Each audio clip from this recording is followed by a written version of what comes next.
Aritas first prize winner, we. Oh, first prize winner. First prize winner.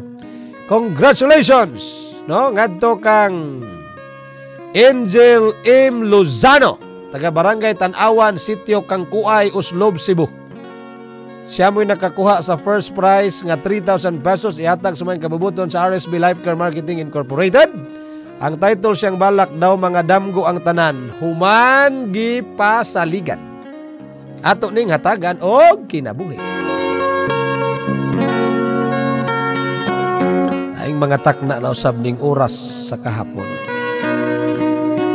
Mga takna din ang nahinano kong pagbati pagapukahon.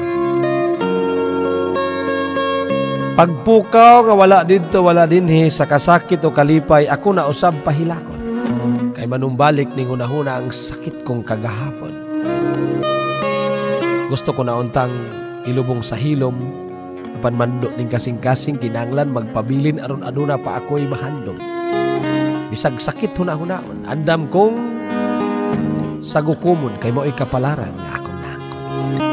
Luha sa kasakit kong kalipay akong patuloon. Ako na mahimo kay libro na kini sa akong kagahapon. Nagkahanap kining kinabuhi o paggawa na'y klaro. Ingon sa akong nakita ang mismo na kong anino. Ituhuan kong sinugdanan ikaw og ako anaa sa punto nga seryoso. Panahimo lang di ay kining pitik sa akong mga damgo. Ikaw og ako wala mamutang sa pagkasiluso a Panginoon. Nagungaw sa makuyaw o peligro. Bati ko na nga wa ka nahigala. Sa akong kaubos wala kanimo kining batasan. Apan wa ko ikaw tugbangi bisag gibati ko na nga wa ka naganahi. Hangyo ko paunta nga masabtan mo ang tanan. San ako dili og dili ang ayan sa imong dunghan. Magiingon mo na nga ikaw dili na. Di na kay hupas na ang imong gugma. Sakit paminahon labaw ng sakit hunahunahon. Itipik og gabahin ka na kinsa nga akong panglahon. Itulo man kining mga luha. Panwa og wa kanay pagpakaman.